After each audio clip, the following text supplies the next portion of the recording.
Thomas Stonewall Jackson, Tom or Stone, to his friends and family, eagerly awaited the upcoming weekend as he drove home from work that day. Monday was Memorial Day, but he and Janice, with whom he had spent 5 years, were invited to spend a 4-day weekend at her boss Darren Hanson's country estate. Darren was the senior partner at the law firm where Janice worked as a legal assistant. Since Tom already had Monday off, he took a day off on Friday to extend his weekend. His boss, who also happened to be his father, was kind enough to let him leave early on Thursday so he could pack and hit the road. The trip to Darren's estate would easily take 3 hours, considering the highway traffic and the narrow winding roads leading to the estate. He had high hopes for the weekend. The past 2 months with Janice hadn't been the best. She had become moody, snapping at him without any apparent reason. And sex? Forget about it. What used to be a 3 or 4 evenings a week excitement had turned into maybe begrudging once every 2 weeks exercise. Being a caring and loving husband, Stone turned to Janice, hoping to help her overcome whatever was troubling her. But she simply brushed him off, saying she would deal with it herself. What's worse, Janice consistently rebuffed his attempts to initiate sex or any physical contact and now often flinched away from him when he tried to hug or comfort her. The situation was becoming unbearable for him, and he wondered if she was having an affair. Then she told him they were invited to her boss's country estate for the weekend to celebrate her promotion. A promotion at work? Tom asked, bewildered. You never mentioned anything about a promotion at work. How long has this been in the works? For a couple of months now, Janice replied. I'm sorry, I should have told you sooner. So that's why you've been so distant with me lately? I think so. I'm sorry, honey. I didn't mean to be such a bitch to you. I've had a lot on my mind lately, she replied apologetically. Tom smiled, pulling her into his arms, but his heart sank a little when she flinched slightly. I can imagine, he said. And to think, I was worried you might be having an affair. He felt her tense slightly, but then she relaxed. Of course not, Janice said. I would never do anything like that to you.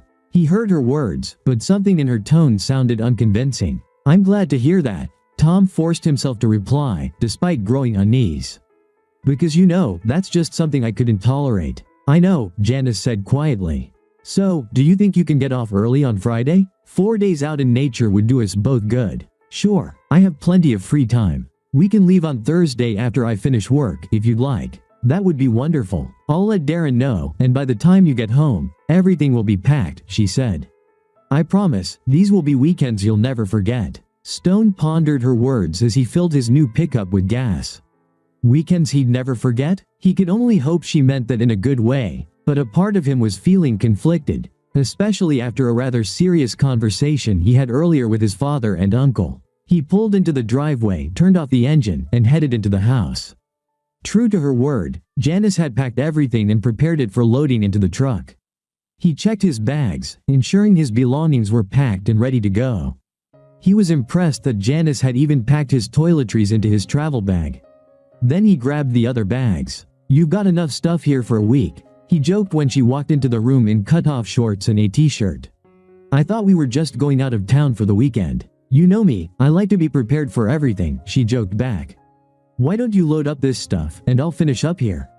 He noticed sandwiches on her counter and she was assembling a picnic basket with snacks and drinks for the road, as she typically did when they took day trips on weekends. Sounds enticing, he said with a smile. Maybe these will turn out to be good weekends after all, he thought. He loaded everything into the truck, helped Janice finish packing up the food, locked up the house, and set off for what he fervently hoped would be a great weekend getaway. This weekend promises to be the best of my life, exclaimed Janice as Tom drove. Trust me, you're going to have a great time. I'm looking forward to it, replied Tom, hoping she was serious. It took Tom longer than planned to get out of the city due to a highway accident that brought traffic to a standstill, delaying them by nearly 2 hours. But it didn't dampen Janice's cheerful mood, which pleased Tom. He refueled once more as they got back on the road leading to Darren's estate, then drove along the windy road through hilly wooded terrain. It was well past midnight by the time they reached the gates to Darren's expansive 2-story house. Janice had the gate code, and soon they pulled up to the massive brick mansion. Damn, that's a freaking huge house, exclaimed Tom. 3 men in dark suits and sunglasses approached the truck as Tom turned off the engine. Tom wondered aloud, why do they need sunglasses in the dark? I can grab our luggage, Tom offered, opening the pickup's rear door. Either way, thanks. No, sir, it's our job, said one of the men in a humorless tone. Another man reached out his hand. The keys, sir. I need to park your car, said the other man. Please, just do as they ask, dear, suggested Janice in a tone that made it clear he should obey these men. He looked at the man requesting the keys and noticed a distinct bulge on his jacket indicating he was armed. Of course, Tom said grimly, handing his keys to the second man, while the other two men briskly grabbed his luggage and disappeared into the darkness without a word. Thank you, Tom said mechanically. He watched as the men effortlessly carried the heavy bags up the steps. Are you coming? Asked Janice. Yes, of course. On my way, Tom replied. He followed Janice and the two men up the stairs, puzzled as to why they needed to be armed. Something about this just didn't seem right. Ah, there you are. I hope you had a safe journey, boomed a tall man with dark curly hair as they entered. Tom recognized him as Darren Hansen. He had met Darren a few times at corporate holiday events. Before Tom's eyes, Janice and the man exchanged hugs. Then he turned to Tom. Thomas, glad to see you again. I'm Darren Hansen, he introduced himself, extending his hand. Welcome to my humble abode. Thank you. Nice to see you again, Mr. Hansen, said Tom, shaking Darren's hand. No need to be so formal, Tom. Can I call you Tom? I have a feeling we'll be seeing much more of each other, Darren said with a slight smile. Especially now that your wife is advancing in the firm. Of course, Tom replied. Sorry we're late. There was an accident on the highway, explained Janice. Yes, I heard about it, Darren said. I'm glad you made it here safely. Are the others here? Asked Janice. Others? Tom didn't know there would be others here. Yes, they're all here. Unfortunately, they decided to turn in early. Wanted to get a good rest before tomorrow's celebration, Darren replied. The man who had taken Tom's keys returned through the front door and handed them back to Tom. Thank you, Tom said, putting the keys in his pocket. By this time, the two men who had taken their luggage returned from the second floor. Harold, escort the Jacksons to their room, if you would, Darren ordered. Yes, sir, said one of the sturdy men. We'll see you early tomorrow morning, Darren said. Sweet dreams. Thank you, Janice said softly, modestly lowering her eyes. Tom noticed but didn't say anything. He just filed it away in the back of his mind. Maybe Dad was right, he thought. Right this way, please, commanded Harold in a dead, creaky voice. Tom and Janice followed the man up a spiral staircase and down 2 corridors before stopping at a locked door. He pulled out a keycard and held it to the reader, and Tom heard the door unlock. Harold opened the door and gestured for them to enter the room. Oh my, sighed Janice as they stepped inside. The room was spacious and well furnished. There was even a private bathroom with a double vanity and a large television monitor on the wall opposite the queen-sized bed. A gas fireplace dominated one wall. It's very nice here, said Tom with forced cheerfulness, looking around. I'm glad you approve, said Harold. He pulled out 2 key cards, handing one to Janice and the other to Tom. These are your room keys. Please keep them with you at all times. Breakfast will be served tomorrow at 7:30 a.m. Good night. Good night, Janice replied as Harold exited the room, closing the door behind him. It's a really nice room, commented Tom, walking around and taking inventory. Yes, it is, agreed Janice, as Tom began to hang his clothes in the closet. Janice unpacked her things, but Tom noticed she simply placed her bag of clothes in the closet without taking anything out beforehand. So, who are these other people that Darren mentioned would be here? He asked. Oh, just some big shots from the company, Janice replied, not looking at him. And this new position, what exactly does it entail? Tom followed up. I'm Darren's new executive assistant, Janice told him. It comes with a significant pay raise. But from time to time, I'll have to travel. Is that okay with you?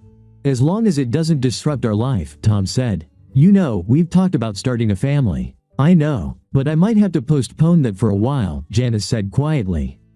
At least until I settle into my new role. What kind of time frame are you talking about? Tom asked. I'm not sure. Maybe 6 months. Maybe a little longer. Are you okay with that? She asked. I know this job is important to you. Tom replied neutrally, wondering about the implications of this position and knowing they aren't getting any younger. You have no idea, Janice told him. This is a huge step for me. All I ask for is a little time and patience. Fair enough, Tom said, wrapping his arms around his wife. You know I'm very proud of you, don't you? Really? Janice asked in a quiet voice. Of course, he replied, kissing her on the lips. I love you, Janice. Never forget that. I love you too, Stone, she replied. After they climbed into bed and turned off the light, Tom reached out to Janice, but her eyes were closed and she seemed to be asleep. He sighed, knowing this had been her habit for the past 2 months. Disappointed, he turned onto his side and fell asleep. The sky was clear, dark blue, without a single hint of a cloud. The sun was high, and a gentle breeze blew from the south. Suddenly, the sky darkened and was covered with large menacing clouds. The light breeze turned into a sharp wind that grew stronger with each moment. A deep rumble was heard as the sky darkened and clouds gathered. In the distance, a brief flash of lightning was visible as storm clouds thickened and the wind intensified. Suddenly, a bolt of lightning struck the ground right at his feet. When he looked down, he saw a beating heart, pumping blood onto the ground. Tom had seen this dream many times, except for the beating heart. And every time he experienced it, someone he knew would die within the next 72 hours. The last time was 3 years ago. 2 days later, his older brother Andrew was killed by a drunk driver on the spot. A year before that, his mother had a stroke just 12 hours after his dream, and she passed away within 24 hours without regaining consciousness. Sitting up in bed, Tom was drenched in sweat. He glanced at the digital clock on the bedside table and saw that it was 4:15 a.m. Though it was very early, Tom knew he had to reach out to his father. Grabbing his phone from the bedside table, Tom noticed that he had no signal. He carefully got out of bed, trying not to wake Janice, put on his pants and a shirt, then slipped on his shoes. Grabbing his keycard, he opened the door and saw one of Darren's armed guards at a small table in the hallway. The man in a dark suit and sunglasses looked up as Tom opened the door. "Any issues, Mr. Jackson?" asked the big man. "I need to use the phone, but there's no cell service here," said Tom. "Who are you planning to call?" "I need to call my father." "It's important," Tom told him. "This way, sir," said the man, getting up.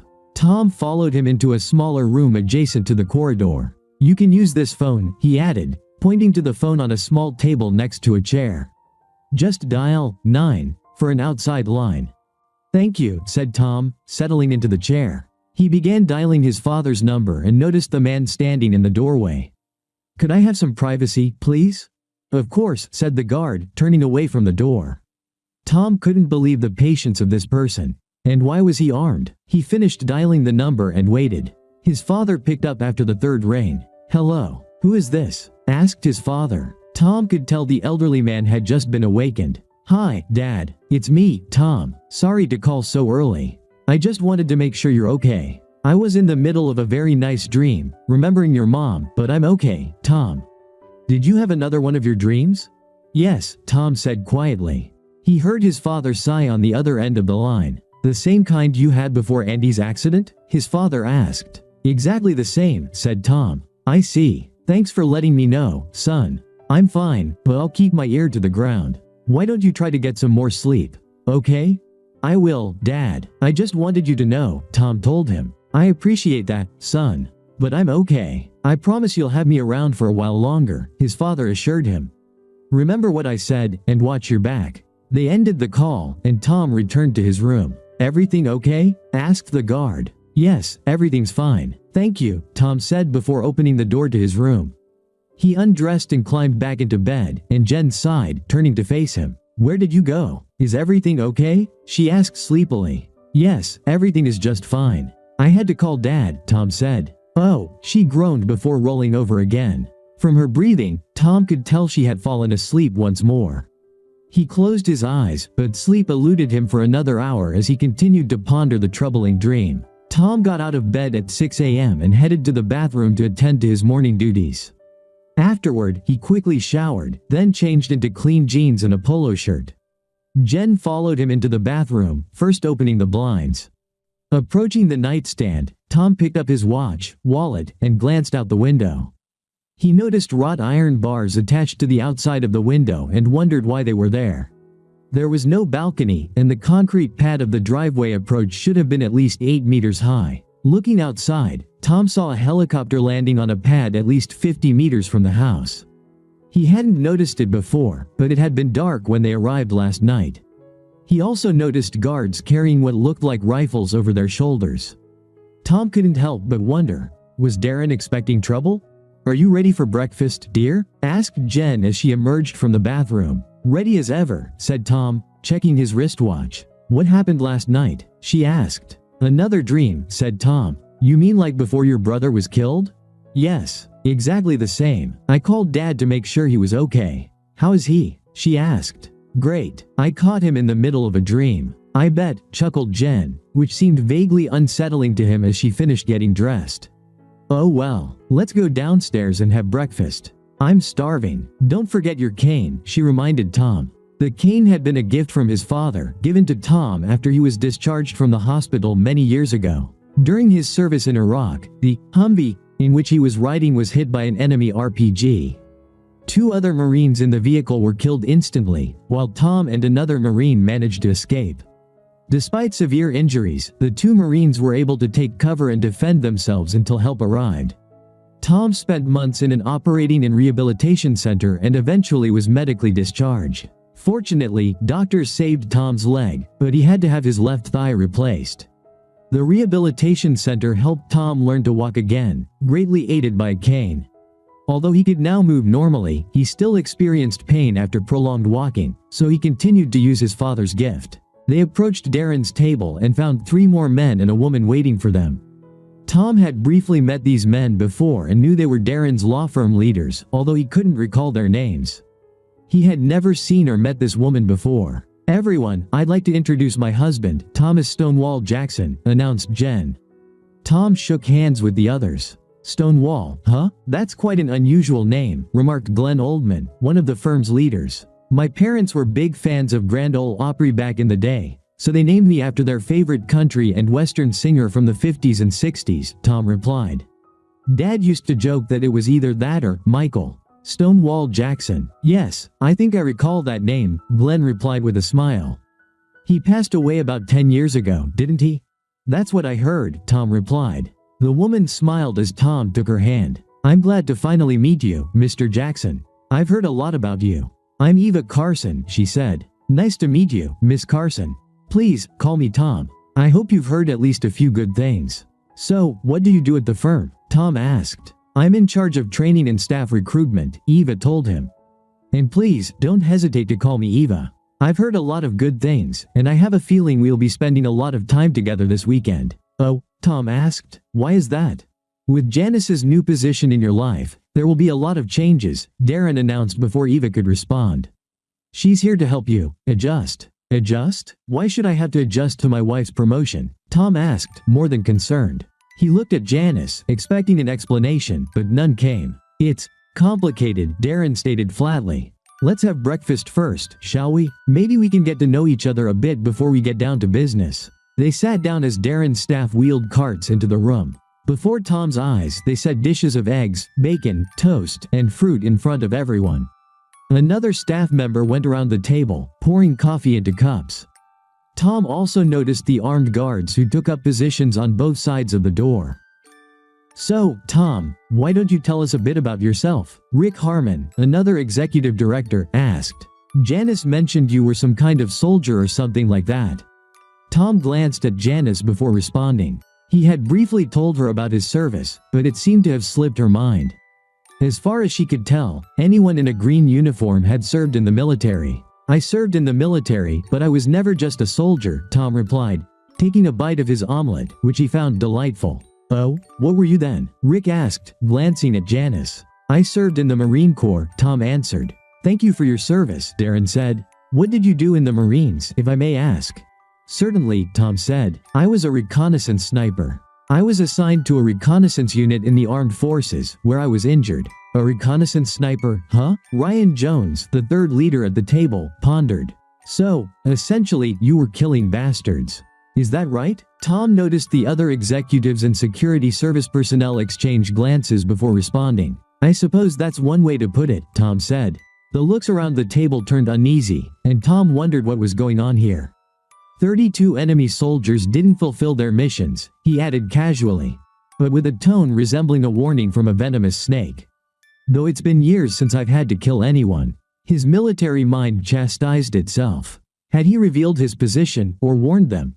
It's interesting that you never told us about this, Janice, Darren said with a hint of tension in his voice, looking at Tom's wife, who blushed slightly. Janice isn't to blame, Tom said before Janice could speak. I never told her exactly what I did in the service.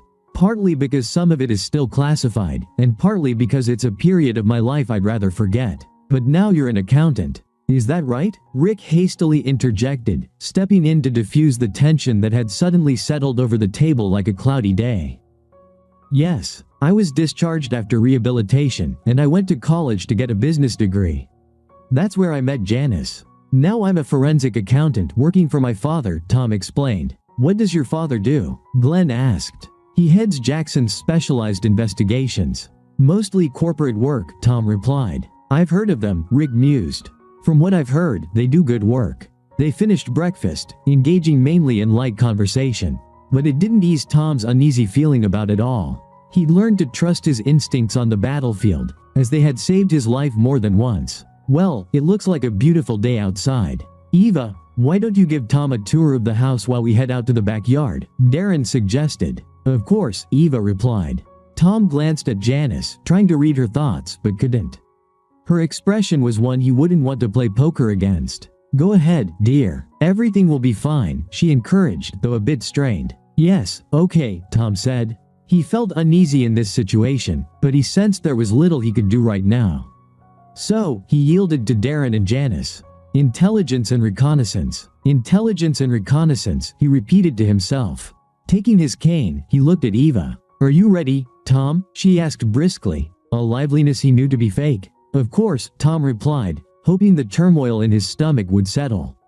After you. Janice placed her hand on his shoulder before he left, causing him to stop and look at her. Just remember, I love you, she whispered. I love you too, Tom said. He leaned in to kiss her, but she turned away. Shocked and humiliated, Tom stepped back and walked away without saying a word until he and Eva were far from the main house. Tom couldn't help but notice the heavily armed guards nearby. Turning his back to Eva, Tom pulled out his phone and activated the voice recording app, noticing he somehow had 2 bars. A weak signal, but enough to make a call, then pocketed it. It's so beautiful here, Eva finally said, trying to break the ice. Yes, Tom replied evasively. They approached a wooden park bench overlooking a small pond and stopped. Eva sat down, and Tom followed suit. What's going on here? He asked. You're a smart man, Tom. Why don't you figure it out yourself? She replied. I have an idea, but it's too awful to consider, Tom replied. Why don't you just tell me everything?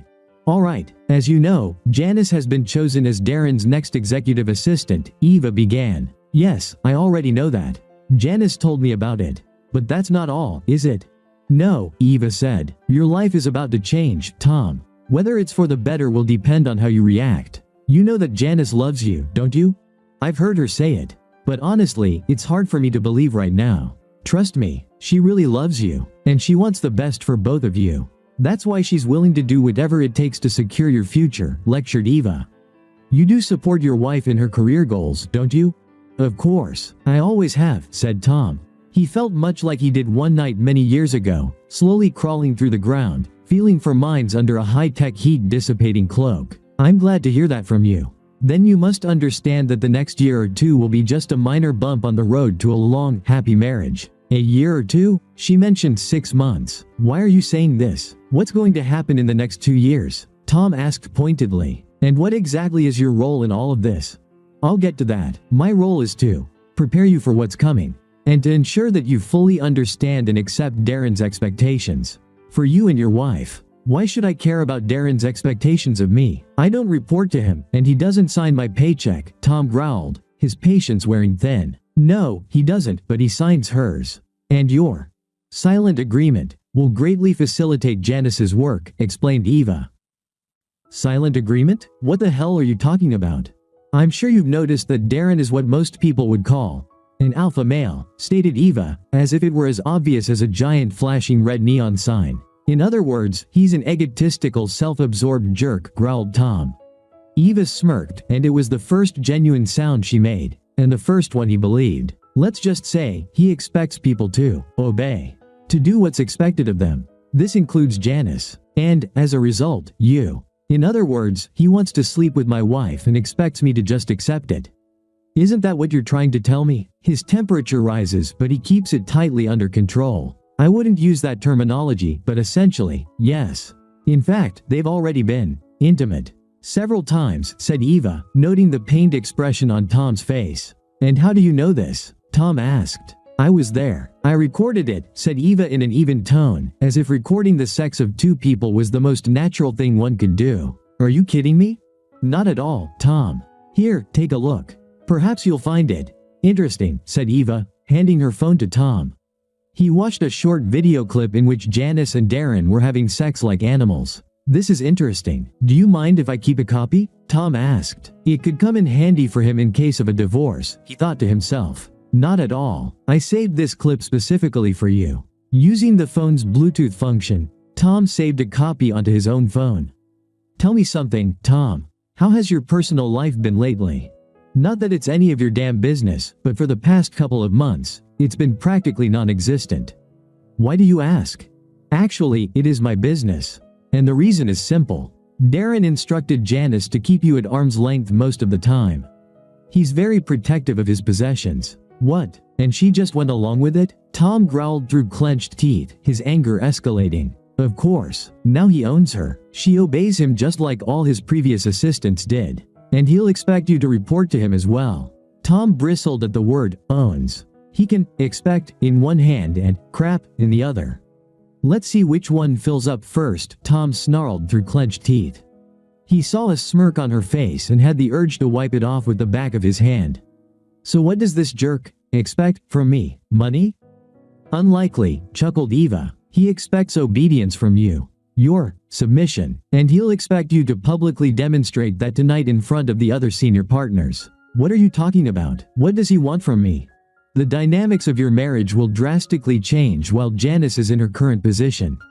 To reflect this, Darren has documents for you to sign. These documents state that you voluntarily transfer your marital rights, property, and assets to him while Janice serves as his assistant. After he gets what he wants from you, he expects you to kneel before him in front of your wife and everyone else.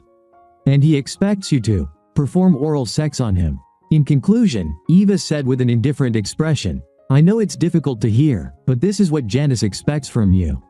In fact, she's eager to see you do it. This way, you'll relinquish all authority in your marriage to him as long as he sees fit to possess her. Let me make sure I understood correctly what you just said. Your despicable boss wants me to sign everything over to him, allow him to have his way with me, and then perform oral sex on him? In front of Janice and the other executives? Are you kidding me? Tom growled, his eyes gleaming with anger. I'm not joking, Tom. Yes, that's what he wants. He also expects you to swallow. And Janice too. Of course, the entire encounter will be recorded on video. Of course. That way, he can hold it over my head. Sounds like extortion or blackmail to me.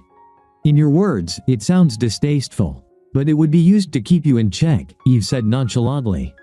After you submit to him, he'll take Janice to bed. Tomorrow morning, they'll head to New York for the weekend. And where will I be while they're screwing around in New York? Tom asked. You'll stay here, locked in your room. You'll be fed and looked after. When they return, you'll drive Janice back to your residence. You'll follow her instructions exactly, without asking questions, Eve replied. So, if I understand correctly, I'm supposed to be literally screwed over, forced to perform oral sex on that jerk, and then held here as a hostage against my will.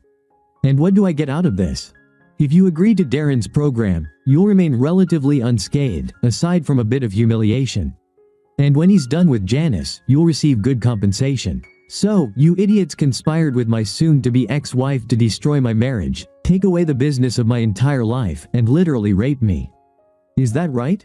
I wouldn't phrase it quite like that, but I suppose from your perspective, yes.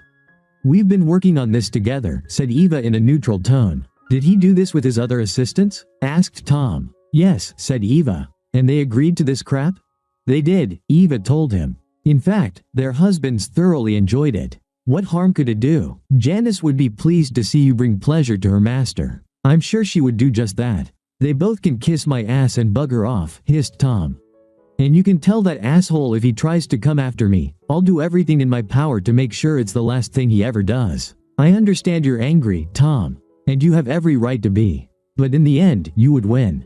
In many respects, not just one. But that's not all. More? Tom asked, astonished. The document requires you to undergo a vasectomy at the earliest opportunity. And it states that you will accept and take responsibility for any children Janice and Darren produce. In fact, she intends to put on a show, washing out her contraceptives after you sign. And what if I don't agree to all this shit? Let's just say you wouldn't like the consequences, stated Eva. Some have tried to fight Darren and ended up penniless, while those convicted of sexual crimes ended up in prison for illegal pornography found on their personal devices by chance. And you may know what happens to people convicted of sexual crimes in prison. Not a pleasant existence. That sounds like a threat, replied Tom. Call it what you want. Fine, I will, replied Tom, taking out his phone from his pocket. He paused, saved the audio recording, and scrolled through his contacts until he found what he was looking for. Making sure there was a signal, he dialed the number he needed and held the phone to his ear. What are you doing? Asked Eva, her face reddening with anger. Tom smiled and put his finger to his lips, signaling her to keep quiet. Sheriff Jackson, said the man who answered Tom's call. Uncle Bob, how are you doing? Tom asked. Stonewall, what's going on? Dad was right. I need an extraction. Quickly. Do you have the address? I understand, son. I also have the coordinates from your phone. What's your plan? I've counted at least 15 heavily armed men. There's a gate at the entrance. The code is 6973, unless they've changed it since last night. Here's Hansen and 3 of his leaders, plus his trainer. She just outlined the situation to me, so to speak. I recorded all of this on audio. I'll send it to you, Tom said. Understood, Bob replied. We're already on our way. Estimated arrival time is about 5 minutes. Can you hold on that long? I think so, Uncle Bob. As long as you're ready to call it self-defense, Tom said. And thank you. Glad to help. I wouldn't want anything to happen to my favorite nephew. What about Janice? According to Hansen's trainer, she's a collaborator. Already a toy for Hansen, Tom said. I'm sorry to hear that, son, Bob said sadly. Yeah, me too, Tom said. Well, young man, you're doing great. We'll be there soon. With these words, Tom ended the call and then sent the audio file to his uncle. What did you just do? Asked a frightened Eva after Tom hung up. Who did you just call? I called in the cavalry, Tom replied with a smile. I need to get back inside and warn the others, muttered Eva, starting to get up, clearly disoriented by the turn of events. Tom shook his head and gently guided her back onto the bench.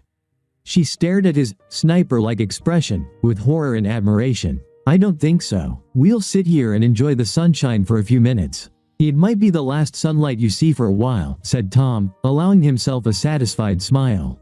I think this time, Darren, you may have bitten off more than you can chew, said Ryan after Janice and 4 men took their places by the large pool behind Darren's house. Why? Because Janice's cuckold is a former Marine? Big deal, Darren smirked. And anyway, what is he going to do? He's alone, unarmed and surrounded by a small platoon of armed guards. If he rejects Eva's offer, then we go to plan B. Just be careful, Rick cautioned. Don't worry, Darren said. I have everything under control. We'll get him drunk tonight and when the time comes, he'll gladly do whatever I want. I can't wait to see that, Janice chuckled. Are you going to make him swallow, like you did with the others? Of course, Darren said. By the time this weekend is over, your little weakling will be begging me, he added, making Janice giggle like a schoolgirl. Just don't push him too hard, Ryan said. He's not like the others. They were weak. This one isn't. They're all the same, Darren chuckled. No, that's not true. This guy is a Marine, trained to kill. You should be prepared for anything. Relax, Ryan. I'll handle it, Darren grumbled. But I'm curious about something. Why didn't you know about your husband's service? He asked Janice. Well, it's just like Tom said. He never told me any details, Janice replied. All he could say was that he served in the army. It doesn't matter, Darren snorted. He's going down tonight, and your career will skyrocket. What if he files for divorce? Janice asked. Then I'll destroy him just like I destroyed the others. He'll go to jail for illegal pornography or worse.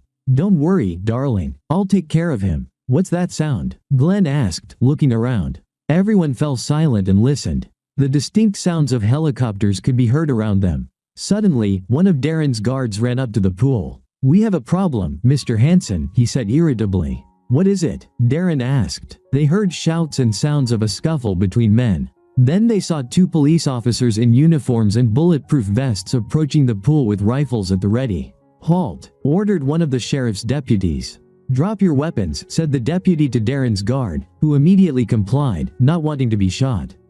Other sheriff's deputies entered, handcuffing Janice, Darren, and the other 3 men. "What's going on?" demanded Darren. "I'll have your badges for this." "Quiet. You're all under arrest," declared the sheriff's deputy before reading out a detailed list of charges. He concluded by reading them their rights. The sheriff's deputies escorted all 5 detainees around the building, where they saw 4 helicopters, a bus, and 3 large vans. Officers were everywhere, accompanying handcuffed and disarmed security personnel to the bus. Janice spotted Tom standing next to a burly man in khaki uniform. "Tom, what's happening?" she cried out. Tom and the burly man approached her. "Your little party is over, Janice," Tom said calmly. "Sorry, I forgot my manners." "Janice, this is Sheriff Robert Jackson. You remember my Uncle Bob, right?" "Uncle Bob?" Janice gasped weakly. "I didn't know you were the sheriff." "I guess that slipped your mind," Bob said with a smirk. "Tom, please. This is all a huge misunderstanding. You have to believe me," Janice exclaimed desperately. "No, Janice. I don't have to believe you. In fact, I don't think I've ever been more shocked and disappointed in my life. I'll visit my lawyer as soon as possible to start divorce proceedings. From this moment on, you're dead to me," Tom said. "You understand? Dead." With these words, Tom grabbed her left hand, removed the rings, and pocketed them. "You son of a bitch," Darren growled, futilely trying to break free from the grip of the 2 sheriff's deputies holding him. "I'll be out of jail in no time. And then I'll fucking kill you. You hear me, you fucking piece of shit?" "Sounds like a threat to me. What do you think, Uncle Bob?" Tom asked with a smirk that surpassed all of Darren's previous malice. "Of course, I thought so too," Bob said. "We'll just add this to all the other charges against him, and it'll help ensure he's never released on bail. Don't worry, Mr. Hanson. My boys will take good care of you," he smirked. "And your friends. Take these people and get out of here," he ordered the sheriff's deputies, who immediately complied. Tom and Bob watched as the criminals were loaded onto the bus. To Tom, the past few years of his life seemed like a lie. He had loved Janice since the day they met. Bob patted him on the shoulder. "It'll all work out, son. Believe me," he said. Bob had gone through a divorce with an unfaithful wife many years ago and knew the pain Tom was feeling. "Thank you, Uncle Bob, for everything. Don't mention it, son. If you need anything, give me a call. And give your dad my regards. I think he's got a bottle of his best wine waiting for your visit." "I'll do just that. Is it safe for me to collect my things? I need to get out of here, to hell with it." "Of course. I think they're almost done inside that place anyway," Bob told him. After they said goodbye, Tom gathered his belongings and headed home. A week later, meeting with his father, Tom met with the family lawyer and filed divorce papers according to the prenuptial agreement they signed before the wedding. He waited for them to be processed before visiting Janice in county jail. "This will be the first and only time I visit you, Janice," he said when she took her place. "By law, I have to make sure you have the documents." "I've got them," Janice said quietly. "I've already signed and sent them back." "Good. As you might have noticed, I followed the prenuptial agreement. I'll wait for your trial to get rid of your things." "I appreciate it," said Janice. "There's something I don't understand. How did you find out?" "You'll hear all the gory details in court, so I'll give you the Reader's Digest version. I suspected something was up a couple of months before that weekend, but I didn't have any proof. About 4 months before that memorable day, Darren's ex-husband of one of his so-called assistants came to Dad with a rather wild story. He also brought some spreadsheets and documents that, according to him, his ex-wife obtained from Darren's system. Dad made me go through the spreadsheets to see what I could find. Naturally, I couldn't tell you anything about privileges, conflicts of interest, and the like. It took some time, but we finally found what we were looking for: evidence of all sorts of shady financial dealings with some rather dubious characters. Your lover did a great job hiding them, but not well enough. A couple of weeks before that weekend, Dad handed over everything he had to the feds, who were more than interested in Hanson's affairs. In fact, they were planning a raid on your offices sometime in June. Dad told me to be very careful that weekend. He relayed what his informant had told him, though he found it very hard to believe. We talked to my Uncle Bob, who, as you know, is the sheriff of the county where Darren's property is located. I was hoping nothing would happen, but it didn't turn out that way. Eva Carson told me about your plans with your lover. By the way, I recorded that little conversation. I'm glad we live in a state where only one party's consent is needed for such recordings. Nevertheless, I have a few questions for you. What do you want to know? Asked Janice. How long before that weekend did you start sleeping with your so-called boss? About 2 months, Janice answered. Tom was surprised at how frank she was being. Around that time, everything started to go wrong for us. Did he order you to cut off communication with me? Yes, she said quietly, her face turning red. Then, I probably should get tested for sexually transmitted infections, Tom said, causing Janice even more embarrassment. Did you really want me to be so intimate with your lover? Janice lowered her eyes, refusing to meet her husband's gaze. Well, he pressed angrily. She looked at him again, tears welling up in her eyes. And again, yes, she said. Of course, you knew I would never willingly agree to that. I would prefer to die first. So why? Because I was so in love with Darren that I would have agreed to anything he wanted. You don't understand. He enjoyed having power over everyone around him. And if I hadn't complied? He had what he called a plan B, Janice admitted. You mean drugs? Yes, they found a vial of chemicals he intended to use against me. I had nothing to do with that, Janice declared. That's interesting because they found your fingerprints all over the bottle, Tom said, making Janice look at him in shock. Which tells me you were part of his conspiracy against me. No, I never wanted to hurt you, she sobbed. The evidence says otherwise, Janice. You not only cheated on me, you conspired with your so-called master to destroy me as a man. So, there's no turning back? No, never. No forgiveness. Nothing. Like I told you that day, you're dead to me. Crap, Tom hissed as Janice shed hot tears but remained unmoved. I've already spent enough time on you. Goodbye, Janice. Enjoy what's left of your pathetic life. With those words, he stood up and walked away, unaffected by her tears. After several court appearances, Janice, Darren, Eva, and others were found guilty on all charges brought against them. As the ringmaster, Darren received a life sentence in federal prison, meaning he would never be eligible for parole. Playing minor roles in Darren's illegal financial schemes, the 3 executives were sentenced to 20 years in prison. Eva and Janice received lighter sentences for their involvement in Darren's schemes. Several other employees of the firm faced charges for their involvement in the conspiracy. A few individuals supported the state's case against Darren and received immunity as part of plea deals. By the time the smoke cleared, the Remington legal group no longer existed. Tom's divorce from Janice proceeded quickly and smoothly. Due to Janice's incarceration, Tom packed up all her belongings and placed them in storage for her parents to retrieve at their convenience. On the 4th of July, Tom, his father, and Bob celebrated Independence Day like the rest of the nation, with a barbecue and fireworks. Bob brought a guest to the celebration and introduced her to Tom. He was instantly charmed by the attractive, slim brunette with caramel-colored eyes standing before him, finding it hard not to stare at her toned legs accentuated by a pair of shorts. Son, this is Marcia Simmons.